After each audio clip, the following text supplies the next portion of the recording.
sing. I love that ballet. What? Key change.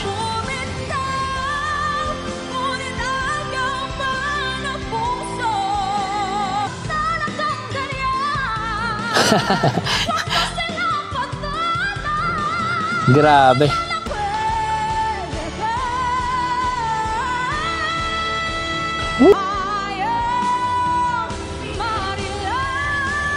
What's good, everybody? Is your boy David again, and I'm back with another video today. So alam ko na matagal nyo nang hinihintay na mag-react ako ulit sa Queendom. Okay, this is the thing. I've been reacting to Queendom, kaso the main problem, bakit hindi nyo siya nakikita? Because it's always getting blocked. Okay?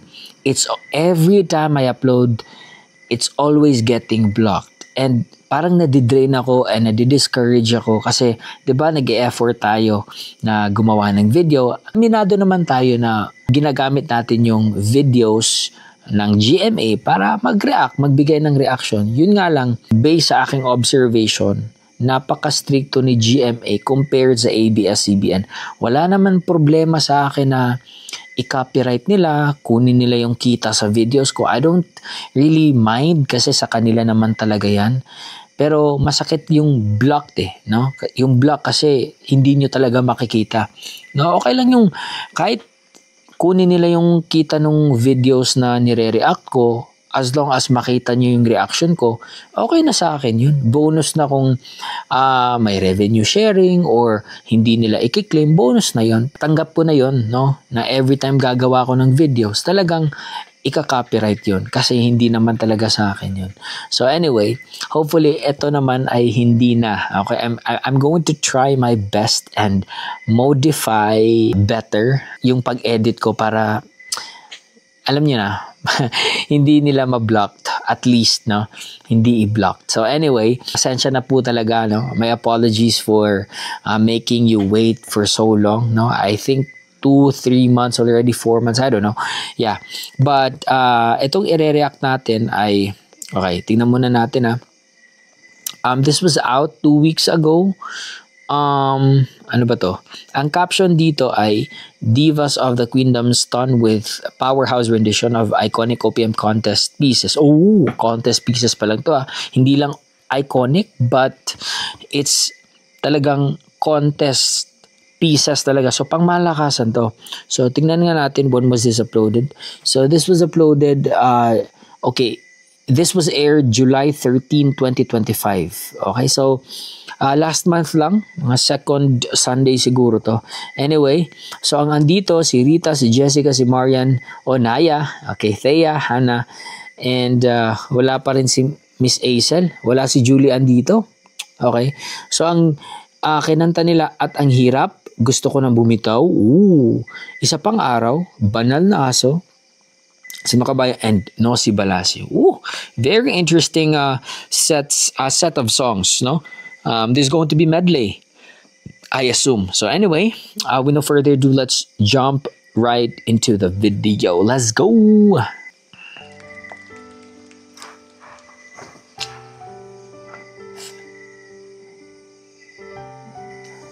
I love At Ang Hirap. Gustong gusto ko to. Yung version ni Laika Estrella, I love that. Naglalagay ng kolorete sa aking mukha para di nila malaman ang tunay na naganap na ikaw at ako ay hindi na. Ang linis. At ang hirap, magpapanggap pa ba ako na ako ay masaya kahit ang totoo ay talagang wala ka na. At kung bukas, pagmulat ng aking may mahal ka ng iba, wala na akong magagawa. I love that ballet. What?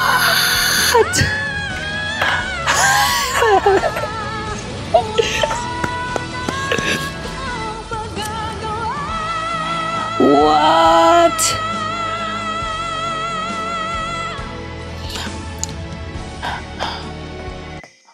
Okay, that was only a minute and 30 seconds na arrangement, but ang daming nangyari and it was well executed, no? Nung una, very composed, very clean, no? Very soft yung atake, tas bigla-biglang yung dynamics pataas ng pataas hanggang nag-key change, hanggang bumirit ng bumirit. Hanggang binigyan ng sariling style, sariling flavors, sariling atake na malamarian talaga. Amazing, man. Pang-contest ka. Talagang pang-contest, no? Very, very powerful talaga.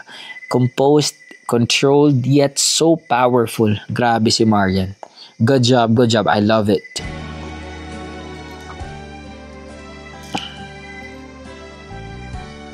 Who's next? Oh.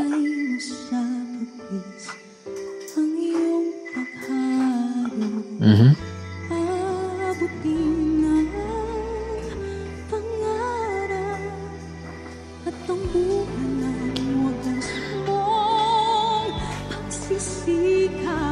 Ooh, I love the bangs.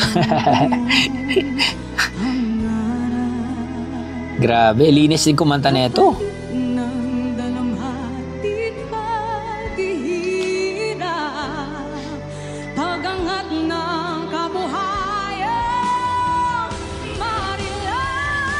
Grabe, bigat ng hagod, oh.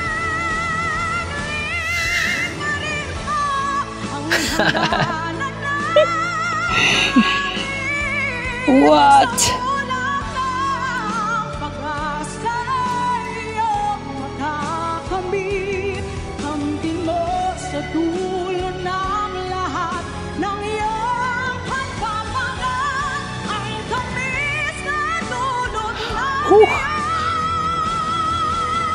Tataas pa to. I told you. What? Grabe. Grabe. Walang tapon so far. One thing I love about Hannah Priscillas, she's so sure about what she's doing, no? She's always parang decisive. Alam mo talagang ito yung gusto niyang gawin, no?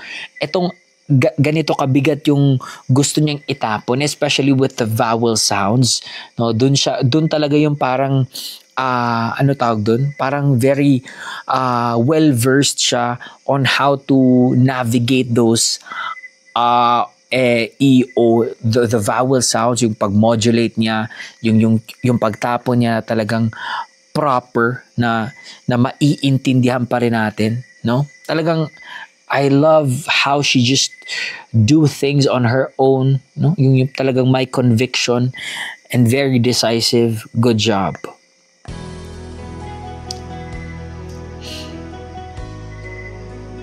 Oh, gusto ko nang bumitaw. Oh, Thea, very interesting to, ah.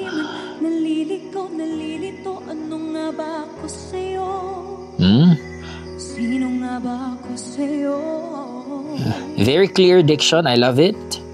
Dito sa aking pagkakahimlay, sa tip-tip ko ay parang may nagkadagkan, walang kasing lungkot, walang kasing sakit.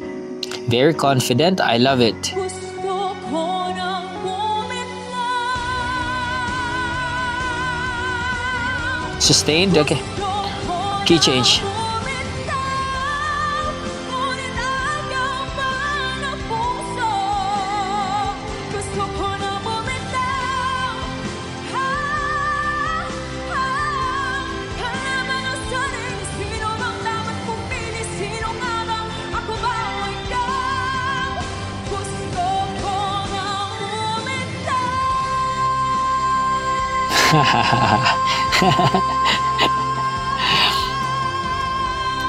Gusto Okay, I have to say it was a bit simplified, no? Very obvious. It was a bit simplified. Hindi nila ginawang parang like super bardagulan yung atake na parang talagang the Morissette way of singing or performing the song. I love how they try to give it a little bit of simplification that would still have the same power and the same presentation at least, no, na babagay kay Thea. Kasi hindi naman talaga, si Thea has a wide range, magaling si Thea, biritera siya, pero hindi kasi siya aggressive no. So binigyan nila ng arrangement si Thea na medyo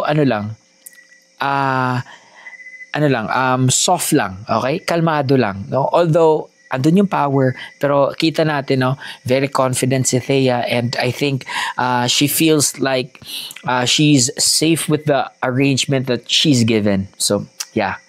Nice. Ganyan dapat, no? Hindi natin kailangan ipilit lagi sa mga singers natin. Dapat ganito yung arrangement para wow na wow. Maganda nga yung arrangement, kaso swak ba sa style ng singer mo? Di ba? So, you always have to check and balance ba, no? Ganun dapat.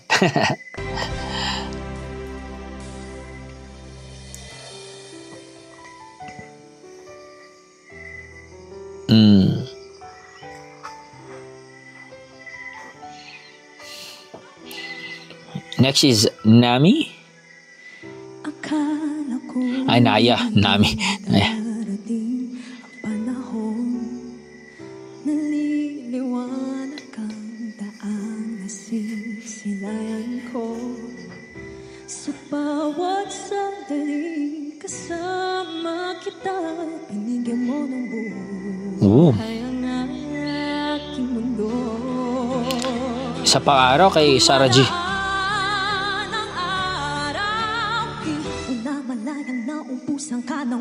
Ooh, I love that attitude.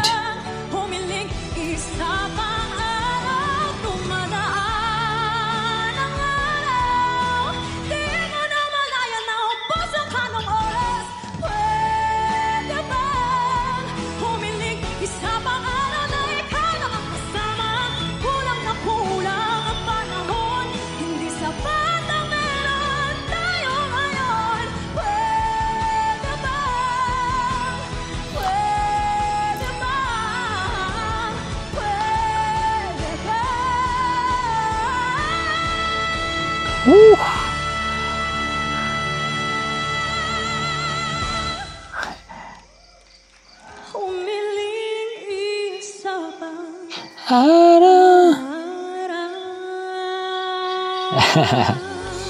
Woo! Okay, eto si Naya. I love how she started the song and how she ended it with an exclamation point. Okay, pero yung parang may part doon na parang na-feel ko yung kaba niya. Okay, I'm not gonna lie. Yeah. I felt na parang yung nerves niya ng konti, especially with those high notes, no? In the middle of her portion or part niya sa etong kinanta niyang Isa Pang Araw. But overall, she did good, and I think she's much more confident now, and mas nakikita ko yung talaga yung malaking potential niya, no, with that big voice of hers, no, na talagang give her a little time, no, na talagang she'd settle down with her artistry, and then really hone that niche na kung anong gusto niyang genre, no? Pero most likely, yeah, she's going to be a biritera kasi she's already a biritera. Next naman tayo.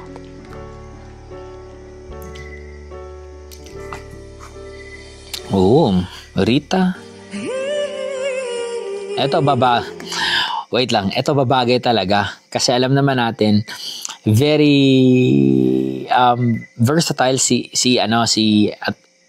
Rita, no? And yung character ng boses niya, she can change it in an instant, no? Talagang maraming gaspang. I mean, not gaspang, but maraming karakter yung tone niya because she's so good at that, no? So I'm very excited. Ito. Atas natin ng konti. Okay, start natin.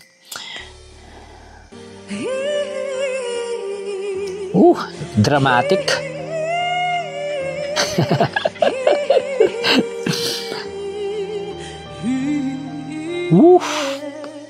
Nice. Ang isang alay nagro-rosaryo, mata niya'y Bro. pumara sa may kumbento. Love it. Sa baba ng po, sabi ng tsuper, kasi may nanghuhuli. Mura pa rin ang mura, ale, panalaso. Santo kabayo, natatawa ko, hi-hi-hi-hi. Panalaso. Sing.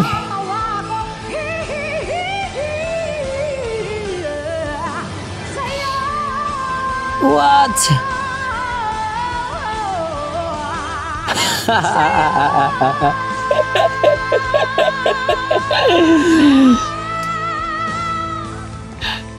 Grabe, larong-laro. I've heard a lot of covers, live performances, different arrangements ng Banal na Aso. And maraming magaling. But etong kay Rita talaga, it's not just the arrangement, it's how she performed it and how she just, parang nilaro niya lang, no? Yung modulations, yung mga vowel sounds na may paipit-ipit na parang yung E ginawang parang ganun, di ba? Yung mga alterations ng vowels ba? And man, she is very different, no? Nag-iisa lang to si Rita. Like hanapan niyo ako ng isang Rita Daniel na at least Rita Daniel yung atake ng pagkanta. Kasi 'di ba alam naman natin, maraming kaboses ni Moira kasi nga heavily influenced ni Moira, heavily influenced ni Casey. Hanapan niyo ako ng singer na nasa mainstream na parang si Rita.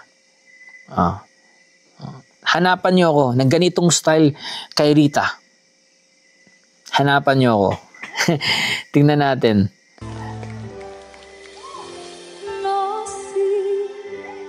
No. Muntik ko nang nakalimutan si Jessica. Oo nga pala, andito pa si Jessica.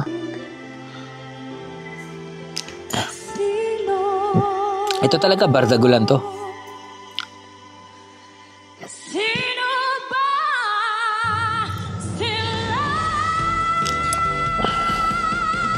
Grabe.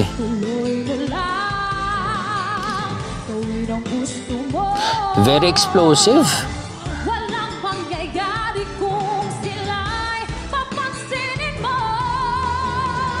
Talagang ganyan. Wala silang patata. Grabe. Kaya sila'y nagkakaganyan. Dosi Balasi. Sino ba sila? What? Dosi Balasi.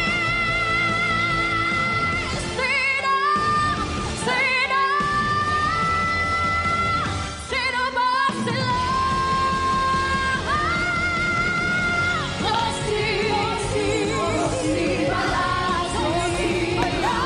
Okay, wait lang. Ginanon lang. Grabe, parang nag-jogging lang. Napaka basic na basic, man. Very explosive and agile ng boses na itong si Jessica talaga. Kaya, no wonder talaga kung may mga taong yung vocal qualities niya kinukumpara din, no, kay Morissette, because narinig niyo naman, di ba? Obviously, she has the skills, no? She's really that good, no? Atras natin ng konti para full yung ano natin. Sino ba sila? Woo!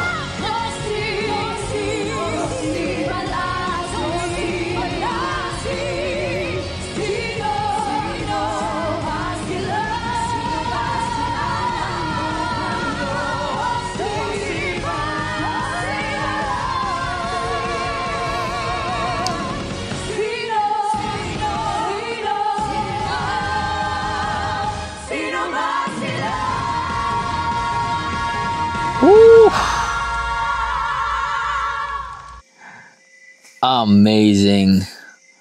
Amazing. Balik natin yun sa una. Ito. Amazing. Talagang contest pieces tong kinanta nila. Not just iconic, but pang bardagulan talaga. Pang grand finals. And lahat sila ginawa nilang yung best nila, ginawa, obviously, they did their best sa kanilang solo parts, and talagang bumagay sa kanila yung arrangement, hindi pinilit. So anyway, yeah, that's it. And wow, just wow. So hopefully, masaya na kayo. Please do subscribe if bago kayo dito. So peace out everybody, much love, stay safe, and God bless you all. Peace.